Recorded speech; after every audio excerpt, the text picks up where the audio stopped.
Admiral Williams stood at the conference table. He was growing old in the Human Defense Force, quietly making damn sure that this great new galaxy didn't swallow the human race whole and spit out the pips. Wryly, he acknowledged that the government had relentlessly pushed the positive, the opportunities. He had to stand in the shadows holding the big stick and on days like today using it. It was an article of faith for humanity that first contact was with the library ships.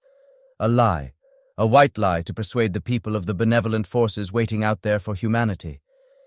He was aware of the reality that Earth's first contact had been with an Intec pirate ship that had attempted to destroy the early International Space Station before being aggressively dismantled by an unexpected engineering response.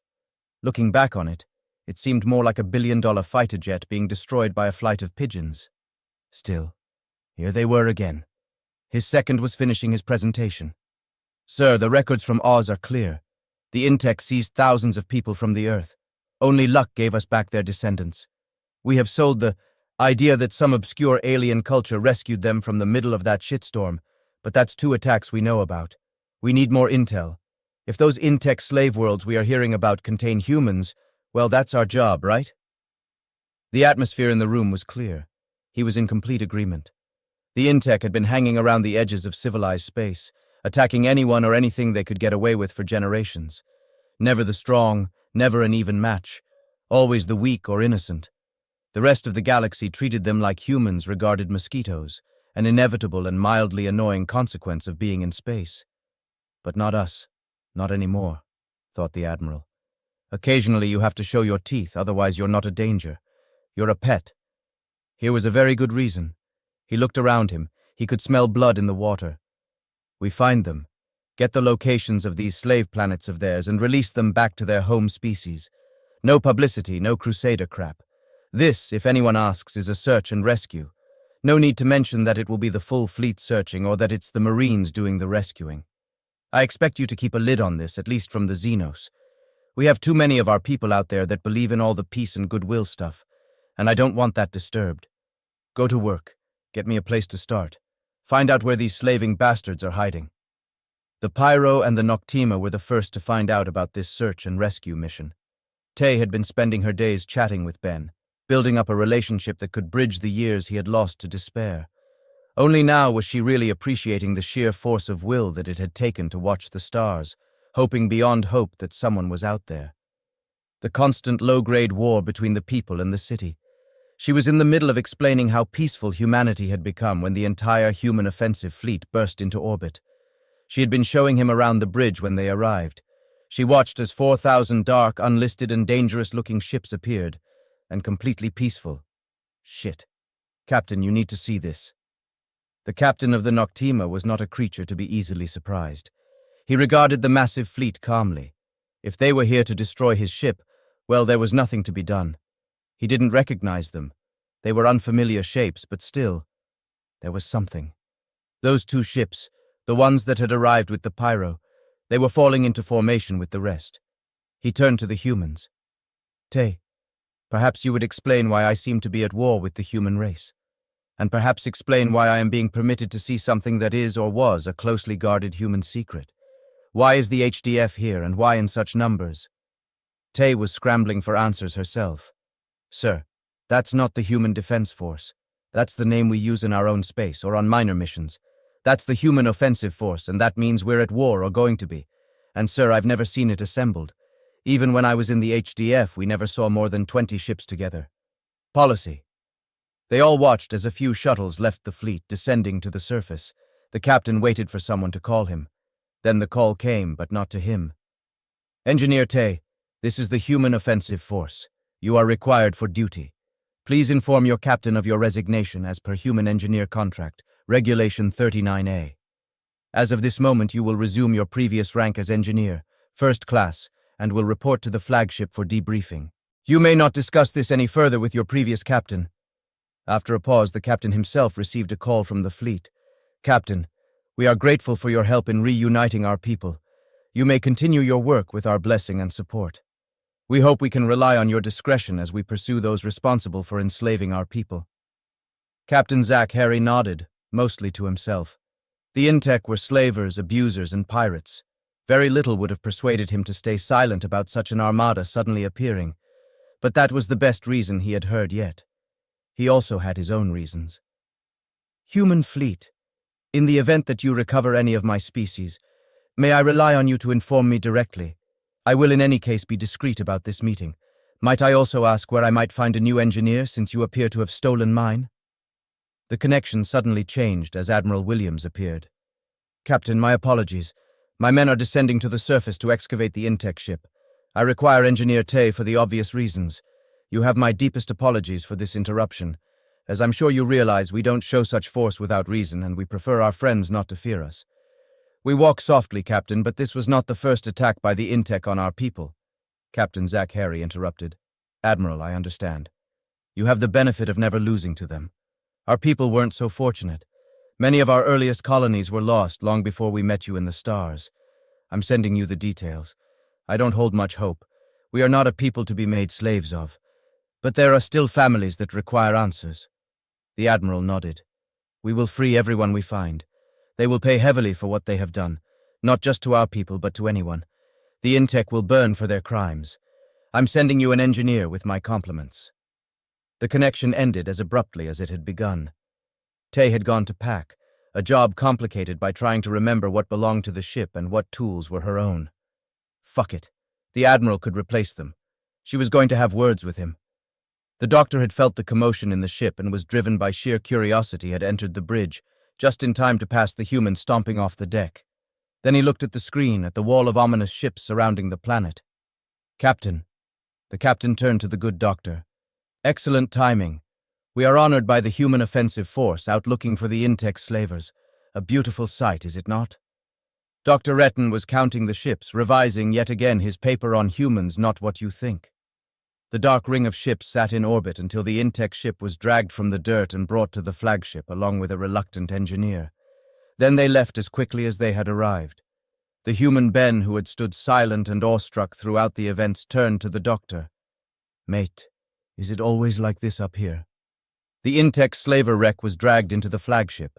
The HOF Ace was larger than most of the human ships, rank carrying its privileges. The Admiral's rank gave him an extra module and a bigger budget, and Admiral Williams had used it to double the engineering and intel sections.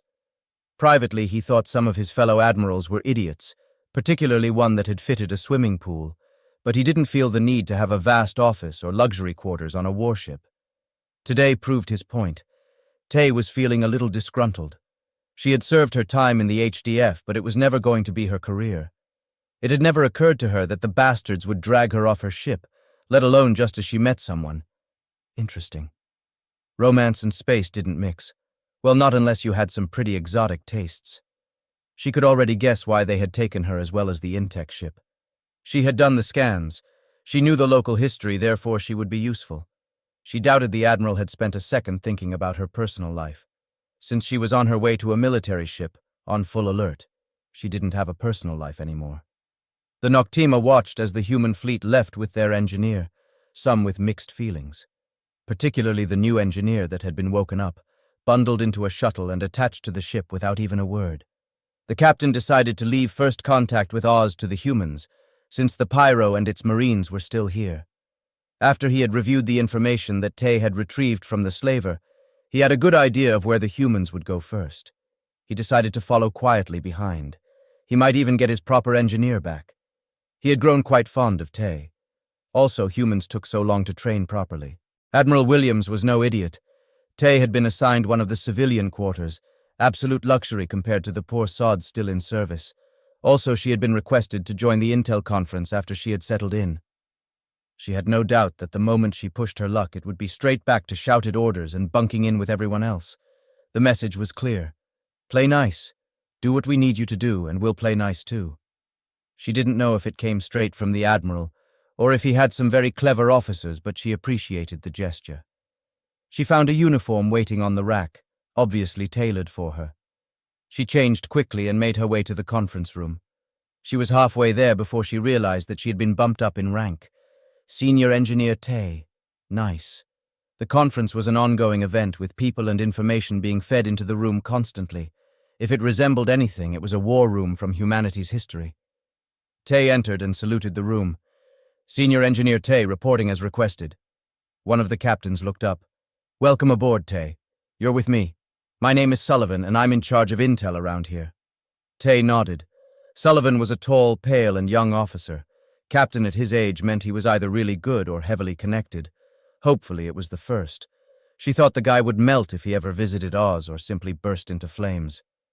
Nice to meet you, sir. Where do you need me? Sullivan pointed at one of the many side offices lining the room. A quick debrief, then down to the Intec ship. We're pulling it apart for intel and we need answers quickly. Well, I'm sorry we had to drag you off the ship, but this is literally all hands on deck. The HOF is rarely assembled and we don't usually move this quickly. We still have a few holes in the command structure. Your new rank is not just a gesture, you earned it by sorting out the situation on Oz. Now we want to make sure the Intec pay for their attacks and release any other prisoners we come across. I want you to lead the teardown of that ship. Squeeze whatever intel you can. The Admiral is waiting for a destination and that has to come from us. Understood? They hadn't bothered to sit down, so she simply nodded and left to find her section. The Intec ship was a wreck. Decades of sitting in the sun, blasted by sand and heat, used as a toilet by every passing creature and looted by every passing human. Still, the smell reminded her of Oz. It suddenly struck her that she had begun to think of that planet as home. Ridiculous, she thought, pushing away the idea. Home was a ship, but perhaps not forever. Her team of 4 engineers were waiting for her. They had all been grabbed from their own ships, chosen for their skill set and little else. From the frosty atmosphere, they hadn't exactly been pleased about it. And now they had a fresh superior, just back into the service. Tay decided to treat this as another first contact situation. All right, people. The fleet is waiting for us to give them answers, and we are going to get them. If you haven't read my reports on the Intec ship, please do so now. 2 of the engineers nodded. Yes, Chief. We just got clearance on that. They headed to their consoles. She regarded the remaining 2. Okay, read me in. Who are you guys? I got dragged off my ship for this, and I'm sure the same happened to you. The first one to answer was a Xeno. Tay recognized it as one out of the Central Worlds, but she didn't know exactly which one. She'd read his file later. I am Engineer Bork. I am on an exchange tour with the humans. It is not going well. I specialize in isotope identification and materials composition.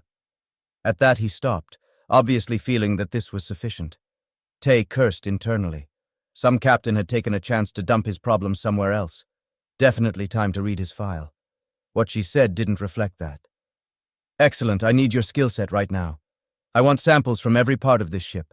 I need to know the likely origin of the parts on this heap. Assume they are from multiple worlds, given the Intec habit of stealing anything they can. Bork immediately left for his console. Not big on conversation, then. The remaining engineer released a sigh. He's not a big talker, Chief. That's the most I've heard him say since we got here. I'm Engineer Roden off the HOF Gamer. Mostly I do the standard stuff, but I specialize in old Xeno tech. Mostly a hobby, but it turns out quite a useful one. I jumped at the chance to tear into this ship, to be honest. Happy that at least someone was glad to be here, Tay ran over the possibilities. All right. I want you to look for the worst tech that they have. Look for deliberate fuck-ups, bad design, even outright sabotage. If some of that ship is slave-built, I don't expect the quality is up to much. Also, this thing fell out of the sky, so something killed it. Then give it to Bork as a priority. She then went and found her office. Her name was taped to the door. Classy. Making herself comfortable, she sat and called up the team files. Roden was pretty much everything she expected. Bork's file was nearly empty, reflecting his short history with the fleet. All it told her was to check with the XCC for details. His previous captain had left 0 comments, 0 recommendations. Since she didn't want to drag the XCC into her new department, it was utterly useless to her. The other 2, currently doing their homework, were both human. They had been transferred off the same ship, the HOF Raging. Apparently their captain regarded them as a team. A note added just for her said simply, I want them back. Don't lose them. She smiled. If their captain liked them, they must be decent enough. And why they were unhappy to be off their own ship. Engineers Ollie and Oscar. This should be interesting.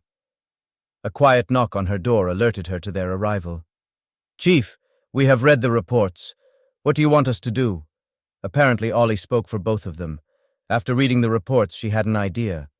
All right, I need you to be clever. Ollie, your specialty is tooling, and Oscar, you are with ship design. You know what we're looking for. Make your own plans. Come to me if you figure something out or need anything extra.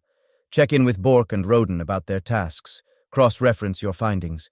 I'm going to dismantle their computer system, find what I missed the first time. Admiral Williams was going through the intel that the captain of the Noctima had sent him. It was historic. All of it was pre-contact, but certainly better than nothing. He didn't like the fleet hanging about like this. Some unfortunate Xeno might stumble upon them and die of shock, or at least something equally lethal. He decided to split the fleet. The Noctima had given him a smallish bubble of space, all of which had suffered attacks. The Intec might be long gone, but until his engineers had something more recent to give him, it would serve. He called his captains. All right, people. There is a big-ass cube of space that we know suffered from Intec raiding for years. I'm sending you your orders. Sweep the place, see if you can find us something to play with.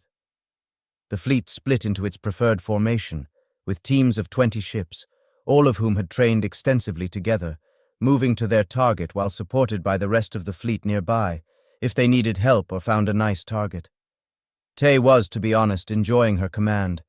She recalled her military service as an endless series of repetitive and dull routines, followed by bursts of panic and sleepless nights. Now she had a structure and a goal, with a mostly solid team. She had been right about Ollie and Oscar. They really didn't need supervision. They moved about like twins, finishing each other's sentences unless they needed something. Then Ollie did the talking. No wonder their captain wanted them back. Roden was solid, if not particularly imaginative, but he was working his way through the old tech on the Intec wreckage. So far nothing useful, but she was willing to give him some space. Captain Sullivan had briefed her on the Admiral's plan, as well as sending her his own intel. They still needed this ship to speak to them. Space was too damn big to go fishing. If she could just get Bork to join in, they might actually get somewhere. Bork was panicking. He was supposed to represent his people, follow proudly in the trails of his clan. None of that was happening. He didn't understand humans, didn't understand all the unspoken communication. They seemed to speak another language, some secret unknown to his translator. He faithfully updated it every morning, but still he didn't understand. The new chief had spoken little to the team, but the other engineers seemed to understand completely. Two of them wandered around, taking odd samples, pulling things apart in some weird understanding. The other one brought him random bits of the ship, apparently certain they contained the key to whatever it was the chief wanted. It was even worse than on his last ship, as he couldn't just sneak away unnoticed and unregarded. Then the call came, the one that made his legs tremble. "Chief wants to see you. She's in the office." Tay wasn't quite sure where the problem was, but unless she figured it out, Bork was on the next boat home. His reports were mechanical, uninformative, missing any of the details she needed. Oscar could have found the Holy Grail, and all she'd get from Bork is cup, wooden, somewhere, unknown origin. May cause immortality. Right now she had thousands of people watching over her shoulder. She needed better. Bork shuffled in, apparently ready to wait for death rather than speak. Tay smiled at him. "Bork, I think we are on the wrong page. In fact, I think we are reading different books. I want you to sit. Take a moment and tell me about your people." Bork sat. Not a position he was comfortable in, although he would never tell the chief that. He was again entirely lost. There was a book? Did the other engineers have the book? What page was he supposed to be on? He struggled, then dutifully repeated his introduction again. "I am from the Hurlis system, a galactic standard world. My species does not colonize much. 3 worlds only. We are trying to learn from the other species, offering our labor for the opportunity to learn, to experience other cultures. I was the best engineering student of my people, so the government put me with the humans. It has not been a success." Tay nodded. "Yes, this is true. Please tell me why you think it is failing." Bork was pleased, this human agreed. Other humans had said things like, "You will get used to it or give it time." He could not give time. Could humans give time? Always he felt confused. He looked at his new chief. "It is failing because I do not understand. You speak, yet your words contain only a little. You have some way of speaking that I do not hear, and so I fail." Tay paused. "Bork, is your world beautiful? Is there somewhere that you love that means a great deal to you?" Bork hesitated. This was not related to engineering. "Yes, Chief, it is beautiful. I have such a place."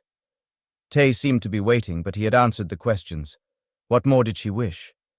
Tay smiled to herself. Bork, please describe in the greatest detail you can the place in your world that you love so much. I will simply listen. Do you understand? Bork nodded, again totally lost. Perhaps she wished to visit. My home, my clan's home, is high over a deep purple valley. Our houses are old, carved by 1,000 generations from the stone and wood of the land. Every dawn the light is guided through posts. Older than the houses, they tell us the seasons. Below those posts lie our ancestors, blessed by every new day. Tay listened. This was not a staffing issue, this was a first contact issue. Whoever had put Bork onto a human ship without a solid briefing and serious help was an idiot. This poor bastard had been walking around in the dark for months.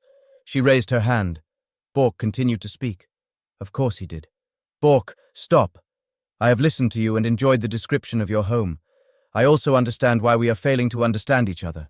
Again she let him think about what she had said. I have a question. Do your people dance? Bork had nearly lost himself, lost in the memories. He felt homesick. When the chief told him to stop, he nearly wept. Then another odd question. He did not want to dance. Yes, chief, my people dance. We have many dances. I do not wish to dance. The chief nodded. Good, she did not want to dance with him. Bork, every human interaction, every human conversion is a dance. We spend many, many years learning these dances. Our spoken language is part of that dance. If you do not dance or you do not know the particular dance, you will fail. That is why we are failing. Bork tried to understand. I do not see you dance. I see you speak. I see you nod in greeting. I have seen human dancing. It is not the same. Bork, when I raised my hand as you were speaking, why did I do that? Chief, I do not know. Humans always move their hands, their faces. You are never still. Bork, that was a very small human dance, a gesture we call it. It means I'm asking you to stop. Human conversation is made of many such gestures as a way of conveying opinions, instructions, and emotions. You should never have been placed on a human ship without training in these things. I will arrange it with the XCC. You will come to me if you are uncertain of any particular dance or gesture. Do you understand? Bork nodded. In the meantime, you will continue your work. But you will watch our gestures. You will try and understand how and why we move as we do. Is that clear? When Bork left the office, she called his XCC supervisor and in vivid detail explained the importance of gesture, metaphor, tone, and the difference between open and closed questions. Examples she used were related to his relationship with cattle, the ancestry of his parents, the use of the middle finger to indicate disapproval and volume as an indication of emotion. She felt he got the message. Bork's training would begin immediately. Once she had explained to the other engineers that if you wanted anything useful from Bork, you needed to be explicit, unemotional, and exact. They quickly grasped the point. They were engineers, not social workers. Exact and unemotional, that was easy.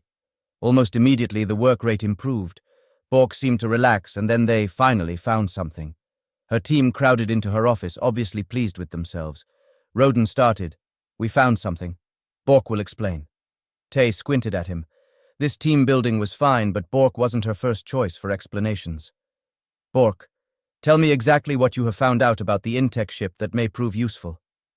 Then she realized that firstly, her little team was now welded together, and secondly, that they wanted her to play the same game that she had insisted on. Bork had been enjoying his time. Suddenly everything was easier. The team spoke to him in ways that he could understand. He could come to the chief if he was confused, and even their XCC person had spent many, many hours explaining things to him. He felt like a crew member now. Now he was speaking for the team. He could be proud of his trail. Chief, we identified a very poorly constructed part. Such poor construction that it could not be accidental. I analyzed the components and they only have one match within the parameters you set.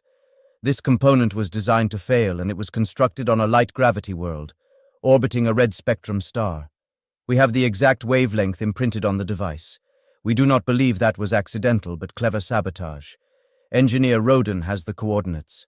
If Captain Sullivan could have teleported, he would have when Tay called to say that she had a target. Tell me, make it simple because I'm going to have to explain this to a bunch of admirals and captains. Sir, over a century ago on a world orbiting this sun, an Intec slave hid the address of the system where it was being held, then designed this component to fail. When the Intec ship got caught up in the Australian nuclear event, It worked as designed and allowed the shielding on the crew quarters and bridge to fail, causing them to die. It's why the human cargo survived. There was an Intec slave world at these coordinates then, and we have nothing listed in the database for that system. Sir, no one has attacked or even mentioned that system since before this component was built. Chances are good that it still exists. Admiral Williams examined the report. It was everything he had hoped for. Captain Sullivan reported that Tay had welded her team into something special, that she had even integrated the odd Xeno into the team. A target. Time to call the fleet home. The Fae had chewed up every trace of the Intec, quite literally in some cases. This time they would find the enemy. 2 weeks later, the HFY had taken every surrounding system. There would be no escape for the Intec.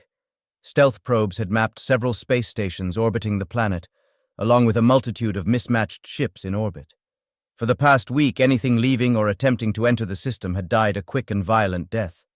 Intel was busy stripping them of information. Tay and her crew had watched her Australian Intec ship being dumped into the local sun, only to be replaced by another. Her crew was on a steep learning curve. Tay watched it burn.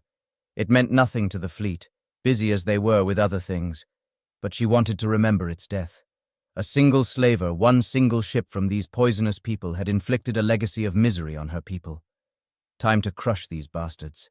Captain Sullivan was quite happy with himself. It had been his idea to pull the engineer from the Noctama, and it was paying off nicely. What had begun with that wreck from Oz was now becoming a process. He took care of the prisoners, she took care of the ships, and together they were disentangling the web of alliances, feuds, and territory that made up the Intec pirate nation. He and the Admiral had planned to spend a couple of days around the target, but it had now dragged on for 2 weeks, with the value of the intel growing every day. The Admiral had already dispatched several task forces out to study the next targets. Now it was time to talk to the captains again. He called Tay and asked her to join him in the conference room. Tay was, yet again, up to her eyeballs in work. She was so tired that she had actually used that expression to balk. That was 10 minutes of her life that she would never get back. "All right, people. I have to go fill in the fleet on our findings and correct your homework. I expect you bright and early for class tomorrow, and don't forget to write your essays on what I did on my holidays, while also dismantling an evil empire." 3 of her team grinned and clocked off. Bork went back to his quarters and began writing. The conference room was, for once, pretty quiet. Tay knew that meant nothing except that intel briefings tended to be classified. Every ship's captain in the fleet was watching, and any one of them could ask questions. Happily, answering them was Sullivan's problem, mostly. Ship captains were more interested in the next slaver they got to crush, rather than the ones already being parted out for scrap. Captain Sullivan began the presentation with a small nod from the Admiral and one of his network techs confirming all was ready. "Fleet, welcome to our latest intel briefing. Terms and conditions apply. Firstly, congratulations on your work. From your prizes, we have mapped much of the Intec network. I have to say, given how little our more developed neighbors worry about them, it is far more extensive than we thought. As you may well have noticed, nothing is attempting to enter or leave our main target anymore. Perhaps someone got out a warning, perhaps we got spotted. It doesn't matter. We already have a list of new targets, some of which you are scouting already. I am sending you weapons specifications, ship types, crew and command structures, as well as all our intel on those space stations and the slave complexes on the planet. The Admiral will be speaking to you directly after this briefing regarding our invasion. Are there any questions?" As usual, some of the captains asked questions, mostly to hear their own voices as far as Tay could see. Only the knowledge that the Admiral was waiting to speak kept it brief. Tay simply stayed seated, hoping no one asked her to leave.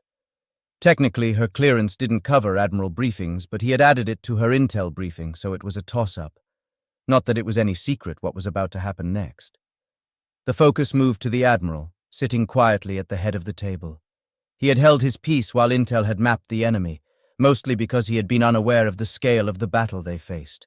This was a feudal system in space, with all the cruelties and complexity that implied. But today was the first true strike against it, and he welcomed it.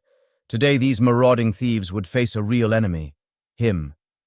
"Captains, commanders, I have issued your ship orders. You have 6 hours to confirm your readiness or remain in the reserve. In 12 hours, we begin Operation Proportional Response. Intel will be updated as and when it arrives. Go to work, people. Tomorrow we rescue every slave they hold, kill every ship they have stolen, and render justice for the thousands that have suffered under their cruelty. Tomorrow the galaxy will truly learn what it is to be human. Every captain assumed that they were expected. Every Marine knew that there would be no surprise. This was mankind's first open war in space, aside from a few quiet police actions and the odd insurrection. Nevertheless, the fleet felt ready. Tradition and training, combined with the finest engineering that humanity could build, borrow or steal, was moving in a polished dance. 150 squadrons, each a collection of the finest ships that their captains could design, moved swiftly to the attack. Tay watched the deployment, wondering what it must be like to be sitting in the dark, knowing that this was on the way, that the night you had stolen and pillaged for generations was now full of knives, and that they were coming, that you didn't even remember your sin. But now it was here, coming out of the blackness and looking for vengeance. She decided she didn't want to know. Ship time could pass slowly, slipping between shifts in the dark of space. Not today, as 12 hours passed in a blink. Tay and her crew had grabbed some rest, ready for a very long day. Instead of working on the intel, they had all taken positions for battle. Tay was in sensors, ready to repair or deploy the net as needed. Roden was manning the engineering console, checklisting the systems. Ollie and Oscar were guarding engines and systems power. Bork was staring out the window, excluded from human military action by his exchange status. Tay was no tactician, but she got a front-row seat for the attack, and it looked, well, awesome. Squadrons arrived in the target system on their own flight plan, a twisting torus of ships. Many of the Intec ships had assembled at the edge of the system, ready to flee as soon as the human fleet engaged the planet. It didn't work. A heavy screen of squadrons fell on them from all directions, destroying them in what was, in space terms, a knife fight. She deployed the rescue drones out to collect up the prisoners, estimating a 40% survival rate among the enemy. The fleet hadn't lost a ship, although she had a few running for repair. Their engineers were tied to the flagship, so Roden would call her if she was needed. The space stations, trading hubs with Mall ninja attitude, fell silent as humanity ripped away their defenses. One or two decided to fight to the death. That was fine by the fleet. Burning debris could fall unnoticed and unmourned into the planet's atmosphere. Others faced Marine boarding parties, mostly leading to immediate surrender. 20 hours into the attack, the fleet held the system. Only the planet itself remained unoccupied. Admiral Williams found himself debating his next move. He had no interest in triggering a massacre, nor did he want this planet for human space. In any case, the Marines would be landing in a few hours. So one way or another, this was going to be his problem. He found himself at sensors, staring out at the fleet in action. He noticed Engineer Tay absorbed in the data, and it occurred to him that she had just faced something similar. He had meant to thank her for her work anyway. Engineer Tay, how are you finding my ship? A slight change from your last posting, I imagine. Tay smiled briefly. Sir, not as much as you would think. Except I didn't have the fleet or hordes of Marines handy. Your ship is a pleasure to work on, and you have given me a fine crew to work with. I cannot think of a cause I would rather fight for. In the end, it's all about justice. The Admiral paused long enough that Tay wondered if she had offended him somehow, then asked, Tay, I admire the solution you found on Oz. You are, I find, the only human that has liberated a slave world before. Do you have any suggestions? Tay hesitated, then did what any crewman on any ship since someone nailed some trees together did when asked a direct question by an admiral. She told him the truth. Sir, put someone on comms. I can seed the planet with broadcasts to the inhabitants. Promise freedom to the slaves, justice and compassion for the criminals. They know they have lost. Now you just need to give them a reason to surrender. And a tight timeline. I imagine you could get a surrender a hell of a lot faster than I did. The Admiral smiled. Yes, I watched the recordings. That was quite dramatic. I imagine it changed a few minds. Thank you, Tay. I may have new orders for you shortly. Tay was still wondering what she had done when a familiar ship was intercepted by the reserve fleet. What the hell was the Noctima doing out here? She cut into comms, Captain Zach Harry. While it's good to see you, what the hell are you doing in a restricted war zone? The captain of the Noctima was perfectly content with his decision.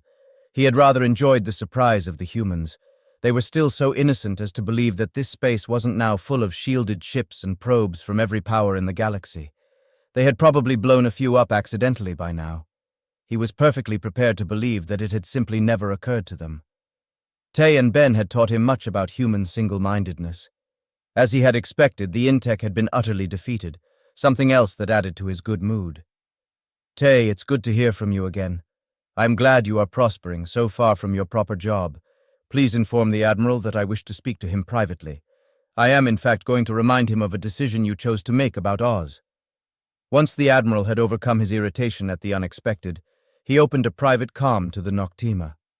Captain, thank you for your help in our last encounter, but this is not the time or place for a reunion. What can I do for you exactly?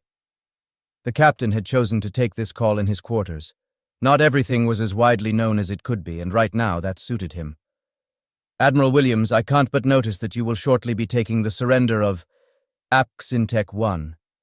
I wondered if perhaps I could tell you of a rarely mentioned attribute of our fleet, the ones you call the library ships. He stretched, his tail twisting behind him. It had been a long day for everyone. We are, as my engineer may have mentioned, empowered to accept surrenders. I may not have described the exact extent of our powers. If that planet surrenders to my ship, then the galactic government is directly accepting their surrender, rather than, as a useful example, Earth. As such, administration and such falls to the combined governments of the galaxy, many of which will no doubt have citizens on such a slave planet. You would, of course, hold military command of the system, but as it were, an agent of the galactic government. Frankly, we are around to clean up exactly this kind of mess. A very thoughtful admiral joined Tay at the comms. She had been broadcasting calls for surrender for a few hours now, and it was working. Nearly every district had agreed. The Marines would be landing on the last few holdouts about now. A very clever man, your captain, I mean your previous captain on the Noctima. They watched the troopships begin to land. You will send these orders. The planet will surrender to the library ship. We have more important things to do. With a nod, he went back to planning the next strike. He had already told Captain Zach Harry the destination. It would save time.